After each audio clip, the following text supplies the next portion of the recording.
Mengejutkan. Antusiasmenya sangat gila, bak dianggap pahlawan. Ula Romeni ajak pemain grade A segera menyusul. Begini katanya.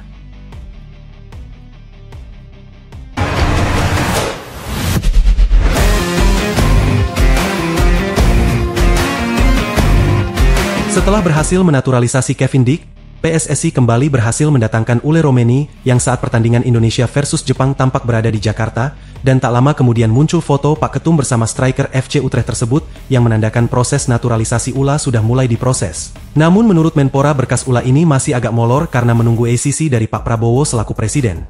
Nah, semua hal ini sangat berkaitan dengan viralnya foto 7 nama pemain naturalisasi yang terpajang di meja Sekjen PSSI Yunus Nusi, di mana tidak sedikit yang berasumsi bahwa PSSI akan melakukan borongan. Karena masih ada nama-nama lain seperti Cero Zeden Pascal Strike dan Mauro Del Straya. Ula sendiri seperti yang dituturkan oleh Bapak Arya Sinulinga dalam podcast beliau betul-betul merasa terharu dengan respon masyarakat tanah air, yang seperti menganggapnya sebagai pahlawan, dan hal itulah yang membuat Ula merasa semakin diapresiasi sampai-sampai dia sendiri ikhlas untuk bermain bola bersama anak-anak. Bercanda di lapangan terbuka. Menurut saya Ula seperti yang dikatakan Pak Erik. Kalau dia merasa yakin dengan proyek PSSI yang ingin memajukan sepak bola Indonesia dengan hal apapun, maka dari itu Ula boleh saja dalam tanda kutip mengajak pemain lain yang menurutnya. Kabarnya juga sudah dihubungi PSSI untuk tidak ragu-ragu karena secara umum timnas Indonesia sedang menuju ke arah yang sangat positif dan bukan tidak mungkin peluang lolos ke Piala Dunia benar-benar bisa terjadi.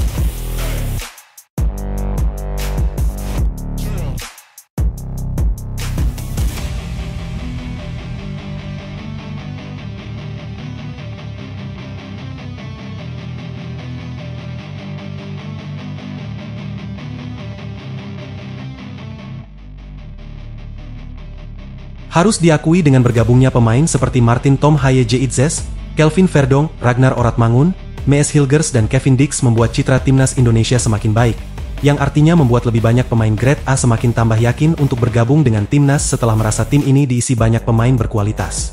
Ya, dengan bergabungnya pemain-pemain ini menjadi bukti bahwa pemain-pemain yang diramalkan akan sulit dinaturalisasi, tetapi akhirnya bisa bergabung, yang juga menjadi bukti bahwa tekad PSSI untuk menciptakan timnas yang kuat benar-benar tidak main-main.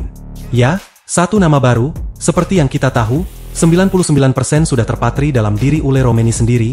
Dia adalah penyerang berusia 24 tahun yang selama ini menjadi idaman masyarakat Indonesia. Maka tak heran ketika tiba di Indonesia saat pertandingan versus Jepang, ia disambut dengan sukacita bak pahlawan. Meski sempat ada sedikit rasa khawatir ketika Ula terlihat kecewa, bagaimana bisa ia melihat Indonesia dikalahkan oleh Samurai Biru dengan skor 4-0. Namun menurut Pak Erik kepercayaan Ula kepada Indonesia benar-benar 100%. Jadi bisa dibilang proses ini hanya tinggal menunggu waktu saja dan berbicara mengenai kecintaan Ula kepada Indonesia. Pak Arya Sinulinga dalam podcastnya mengatakan ya benar Ula memang jatuh cinta dengan Indonesia sejak pertama kali menginjakan kaki di sini. Kemudian mengenai video Ula yang sedang bermain bola dengan si kecil-kecil di lapangan kecil itu kata Pak Arya, ia itu juga Ula sendiri yang minta, yang artinya ia benar-benar sangat rendah hati dan humble. Pada dasarnya apa yang disampaikan oleh Pak Arya atau Pak Erik sudah jelas menggambarkan keseriusan Ula dalam membela timnas Indonesia. Ya kalau Dion sama tim targetnya sama, mungkin kalau bisa lebih cepat dari Ula, karena kalau Ula yakin kalau semua lancar dia akan memperkuat timnas kan bulan Maret. Jadi kemarin setelah pertandingan saya ketemu sama dia, itu di luar kebiasaan saya. Biasanya kalau saya ketemu datang gini-gini saya gak mau, karena Ula saya lihat orangnya serius banget, ya, skillnya tinggi banget. Bahkan kecintaannya sama Indonesia itu kelihatan tiba-tiba main bola lah dengan anak-anak kecil semua. Ya menurut saya itu sesuatu yang out of the box, makanya kemarin setelah pertandingan saya tanyakan lagi. Kita kalah 4-0, apa yakin? Dia bilang yakin saya akan bisa melakukan perubahan untuk timnas iya kan? Ya tinggal dilihat saja bagaimana komposisi timnya semua bisa berjalan dengan baik. Saya bilang saya rasa kita sudah memperkuat tim ini dengan baik. Jadi kalau Ula nanti kita benar-benar ikut bulan Maret, banyak hal yang kalau kita lihat berulang-ulang banyak sekali. Misalnya kita waktu itu melawan Irak di babak pertama, kita sudah stres, kita tidak bisa mencetak gol di babak kedua kan? Iya, salah satu strikernya itu, dan terima kasih Ula. Walaupun keadaan timnas kita lagi terpuruk tapi dia masih punya komitmen. Jadi ya ini juga merah putih juga, ya dari Medan. Mungkin anak Medan ini, imbuh Pak Erick Thohir. Sementara terkait berkas-berkas Ula sendiri, Bapak Menpora mengatakan bahwa berkas dari Ula ataupun Dion dan tim masih menunggu arahan dari Bapak Prabowo sebagai presiden dan apa yang disampaikan oleh Bapak Menpora itu sebenarnya sangat berkaitan dengan berkas-berkas sakti itu berisikan 7 nama naturalisasi yang sengaja atau tidak sengaja muncul di meja Yunus Nusi. Nah, sehingga berdasarkan komentar-komentar yang masuk, ada yang mengatakan bahwa di dalam daftar itu ada nama-nama pemain seperti Jero, Mauro Delstra, Jayden Osterwalde, serta Pascal Strijk yang artinya kemungkinan banyak yang memprediksi bahwa PSSI akan melakukan mode borongan di akhir tahun. Ya istilahnya memang supaya praktis dan rapat DPR 7 nama sekaligus supaya tidak bolak-balik menunggu. Bagaimana itu menurut kalian? Apakah masuk akal?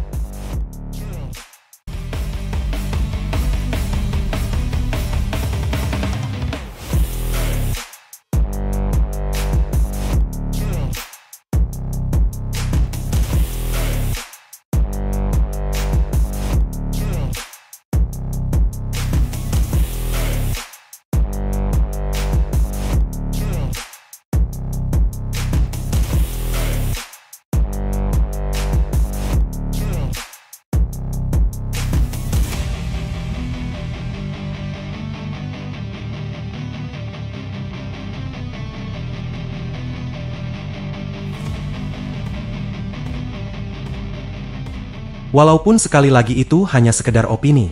Di sisi lain, apa yang dirasakan Ula terkait respon luar biasa yang didapatkannya itu bisa juga tersirat sebagai semacam pembuktian atau ajakan kepada pemain grade A yang lain untuk ikut dan bergabung. Tak perlu banyak berpikir lagi, itu hal yang wajar karena apa? Apa yang dirasakan Ula sebelumnya juga dirasakan oleh pemain lain yang sudah terlebih dahulu bergabung dengan Kevin Dick. Misalnya saja saat tiba di Denmark, Kevin menceritakan pengalamannya saat debut bersama Indonesia. Meski sedikit kecewa karena harus mengalami cedera di babak pertama, ditambah lagi Indonesia harus menyerah dari tim unggulan yaitu Jepang. 4-0. Tapi secara umum itu perasaan yang sangat membahagiakan dalam hidupnya. Apalagi ya, itu pasti tentang gairah publik Indonesia terhadap timnas NYA. Saya baik-baik saja, bahkan semakin membaik. Sayangnya saya cedera. Tapi itu juga saya pikir itu adalah bagian dari sepak bola. Saya pikir itu adalah dunia yang berbeda, pengalaman yang sama sekali berbeda. Sesuatu yang saya banggakan dalam debut saya. Tentu saja tidak menyenangkan untuk mengalami cedera namun saya menikmati semua yang terjadi di sana, menyanyikan lagu kebangsaan untuk pertama kalinya berada di stadion besar, untuk pertama kalinya dengan semua penggemar di belakang saya dan negara dan seluruh negara menyaksikannya. Itu sangat spesial, imbuh Kevin Dix. Apa yang Kevin rasakan tentang sensasi melewati laga di GBK benar-benar membuat Ula sangat tidak sabar. Tidak hanya Ula bahkan Mees Hilgers pun juga sangat menantikannya. Karena semua orang tahu dia harus membatalkan debutnya di GBK karena dia harus menjalani pemulihan. Nah, boleh jadi itu mungkin bisa diaminin dulu dari sekarang. Dan jika Ula ini akan disumpah bersama dengan Pascal Strijk, Jero, Jayden, Mauro Delstra dan 2 nama pemain muda Dion Mark beserta tim Gapens dan mudah-mudahan semua prosesnya lancar sehingga bulan Maret nanti mereka bisa main saat kita away ke Australia dan nanti menjamu Bahrain di GBK.